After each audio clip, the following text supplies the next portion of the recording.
सच्चाई सच छुपने नहीं देंगे। आदाब, मैं हूं हाफिज गुलाम सरवर और आप देख रहे हैं देश की सच्चाई। क्या भाजपा के पिच पर खेलना शुरू कर दिया है मुसलमानों ने? क्या संघ के बिछाए जाल में पूरी तरह से हम फंसते चले जा रहे हैं? क्या भारतीय जनता पार्टी की मंशा को हम खुद पूरा कर रहे हैं? इस तरह के अनेकों सवाल तो अपनी जगह मौजूद हैं, लेकिन साथ में एक सवाल और ये कि क्या भारतीय जनता पार्टी ने भी देश में संवैधानिक व्यवस्था को समाप्त करने का मन बना लिया है? क्या आरएसएस वाकई भारतीय संविधान को ही मिटाना चाहती है? ये भी साथ में एक एडिशनल सवाल है। ये सब बातें मैं कर क्यों रहा हूँ? इसलिए कह रहा हूँ कि सीएनआरसी में जो इस तरह का आंदोलन शाहीन बाग में शुरू हुआ था, जिसकी चर्चा पूरी दुनिया में हुई थी, आपको खूब अच्छी तरह याद होगा, उस आंदोलन की चर्चा पूरी दुनिया में हुई थी और लगभग जो है कई महीने यानी 3 महीने से भी ज़्यादा तमाम मुस्लिम महिलाएं सड़क पर बैठी रही थी। मौसम सर्दी का था, इस वक्त फिर मौसम सर्दी का है। कर्नाटक में जो हिजाब का मामला सामने आया और उसके बाद कोर्ट कचहरी तक तो गया ही, कर्नाटक हाई कोर्ट ने सुनवाई भी की। आज इसकी मंडे को फिर इसकी सुनवाई है। क्या फैसला आएगा ये तो इंतज़ार है, इस पर बाद में हम गुफ्तगू करेंगे। लेकिन अभी आपको ये बड़ी खबर मैं बता दूं कि उसी शाहीन बाग में, जी हाँ, उसी शाहीन बाग में, आंदोलन वाले शाहीन बाग में, देखिए शाहीन बाग के पूरे पॉकेट को किस तरह से डिस्टर्ब करने की कोशिश की जा रही है। वहाँ फिर एक आंदोलन शुरू हुआ। 2 दिन पहले आंदोलन हुआ, कल भी आंदोलन हुआ, प्रदर्शन हुआ। आज फिर महिलाओं की समूह तो थी मौजूद, पुरुष भी उसमें शामिल थे और वो आंदोलन हो रहा था और उसमें अब पुलिस का इंटरफेयर हुआ। इस वक्त ये जो बड़ी खबर आ रही है, आप तस्वीर देख रहे हैं स्क्रीन पर, पुलिस इंटरफेयर कर रही है। यहाँ तक कि हाथापाई की भी नौबत हुई है, गिरफ्तारियों की भी बातें आ रही हैं। सूत्र बताते हैं कि शायद गिरफ्तारियाँ भी हुई हैं, लेकिन नोक झोंक ज़बरदस्त हुआ है। तो क्या जहाँ भी हम रहेंगे वहाँ प्रशासनिक पदाधिकारियों से मेरा हमेशा तू मैं और नोक झोंक होता रहेगा। दिल्ली के अंदर जो मुस्लिम पॉकेट्स हैं उसमें ओखला पहले नंबर पर है, उसके बाद जाफराबाद, सीलमपुर, जामा मस्जिद, इस तरह की आबादियों का नाम आता है। अक्सर ऐसी आबादियों में पुलिस के पहरे रहते हैं, पुलिस की गाड़ियां रहती हैं, गश्त तेज कर दिया जाता है, पुलिस को डिप्यूट किया जाता है।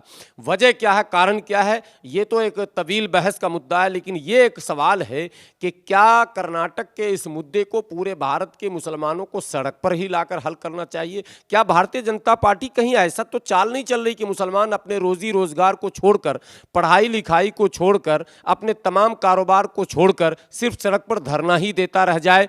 ये भी एक सवाल है। धरना प्रदर्शन क्या सारे मसलों का हल है? ये भी एक सवाल है। क्या इस प्रदर्शन से बचते हुए संविधान की रक्षा का दूसरा भी रास्ता चुना जा सकता है? ये भी एक सवाल है। और ये सारे सवाल मैं इसलिए कर रहा हूं कि ज़रूरत और वक्त हालात के तहत ऐसा लग रहा है कि जिस तेज़ी के साथ मुसलमानों को भारतीय जनता पार्टी जाल में फंसाना चाहती है, मुसलमान उतनी ही तेज़ी से खुद उस जाल में फंसने की भी तैयारी में लगा हुआ है। हमें यह समझना पड़ेगा कि उसकी चाल क्या है और उस चाल का काट क्या है। शह और मात के खेल में अक्सर हम जो फेल हो रहे हैं, इसकी वजह यह भी है कि हम जज्बाती फैसले लेते हैं, त्वरित निर्णय चाहते हैं। ये लंबी लड़ाई है। 100 साल की उम्र है आरएसएस की और 100 साल तक आरएसएस ने मुस्तकिल इसकी कोशिश की है कि संविधान को कैसे ख़त्म किया जाए, प्रभावहीन कर दिया जाए, समाप्त किया जाए और उस व्यवस्था को लागू कर दिया जाए जिसे आम शब्दों में आप मनुवादी व्यवस्था कहते हैं। लेकिन क्या उस व्यवस्था के कायम करने में सहयोगी मुसलमान होगा? ऐसा लगने लग रहा है।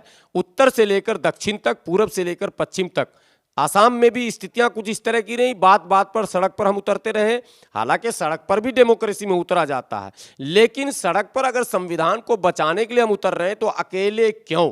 संविधान बचाने की जिम्मेदारी बहुत बड़े समूह की है और जो संविधान के कमज़ोर होने से जो चपेटे में आने वाला वर्ग है, हम उस तक अपनी बात क्यों नहीं पहुंचा रहे हैं? हम डायलॉग क्यों नहीं करते हैं? डायलॉग का रास्ता बंद कर सिर्फ प्रोटेस्ट का रास्ता अपनाने से वो वर्ग जो सीधे प्रभावित होने वाला इस संवैधानिक व्यवस्था के कमजोर होने से, वो वर्ग भी सच्चाई को समझे बगैर हमसे अलग हो जा रहा। अब आप तस्वीर देख रहे हैं लगातार किस तरह सर्दी का मौसम है, शाम का वक्त है रात का, और रात में महिलाएं जूझ रही हैं, पुलिस प्रशासन से लड़ रही हैं, हाथापाई की नौबत है, हंगामा हो रहा है, और इस तरह का वातावरण लगातार बनता जा रहा है।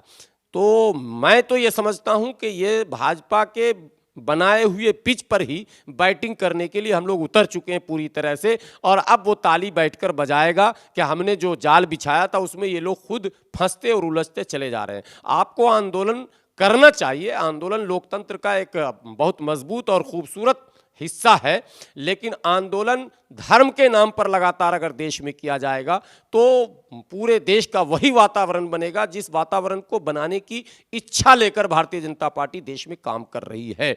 हमें टेक्निकल बनना पड़ेगा, हमें हिकमत से काम लेना पड़ेगा और डिप्लोमेटिक रास्ता अपनाना पड़ेगा। ये मेरी गुजारिश है, देश की सच्चाई आपसे गुजारिश करती है कि आप अपने इस सभी प्रोटेस्ट में अपने उन भाइयों का साथ, उन भाइयों को साथ लें, पहले उनको साथ लें फिर सड़क पर उतरें। वो लोग जो चाहते हैं कि देश में संवैधानिक व्यवस्था बरकरार रहे, आईनी निज़ाम बरकरार रहे, जमहूरी निज़ाम बरकरार रहे, ऐसे लोगों का साथ पहले लें, उनको विश्वास में लें, फिर आंदोलन की तैयारी करें। और ये छोटी मोटी छिटपुट आंदोलन न करें जहां पुलिस के 10 लाठी के बाद हम तितर बितर हो जाएं। आंदोलन प्रभावी हो और सरकार पर दबाव बने, ऐसा आंदोलन किया जाए, और उसको सांप्रदायिक रंग भी न दे सके सरकार। ये भी एक आपको ध्यान रखना होगा कि आंदोलन प्रभावी भी हो और सांप्रदायिक रंग उस पर न चढ़ाया जाए। अब तक जो कुछ हो रहा है उसमें हमेशा सांप्रदायिक रंग चढ़ा दिया जाता है, और फिर एक बड़ा वर्ग जो हकीकत में उसके खिलाफ है ये सारा मामला, वो हमसे कट जाता है मजहब की बुनियाद पर, और हम बार बार ये गलती करते चले जा रहे हैं। दानिश्वरों को आगे आना होगा और कमान अपने हाथ में लेना होगा। छोटी मोटी तंजीमें आवाज़ दे देती हैं, लोग जज्बाती नारे के साथ खड़े हो जाते हैं, और बड़ी बड़ी मिली तंजीमें खामोश तमाशाई बनी हैं। ये सबसे बड़ा मुद्दा है। क्या वजह है कि सारे मामले हो रहे हैं? शाहीन बाग आंदोलन में भी तमाम मिली तंजीमों की ज़ुबान पर ताला लगा रहा और आंदोलन पूरे भारत में हो गया।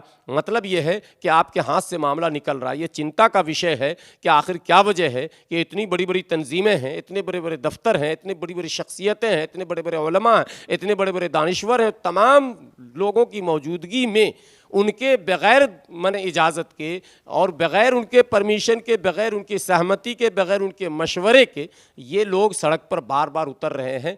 इससे बचाना बहुत ज़रूरी है। इसका जो रिएक्शन होगा वही भारतीय जनता पार्टी का खुराक बनेगा, आरएसएस का खुराक बनेगा। यही संदेश देने के लिए मैं इस वक्त हाजिर हुआ हूँ। बने रहें देश की सच्चाई के साथ और सतर्क रहें, सावधान रहें। संवैधानिक व्यवस्था की रक्षा के लिए यहाँ से काम करें, यहाँ से नहीं। इसी अपील के साथ शुक्रिया।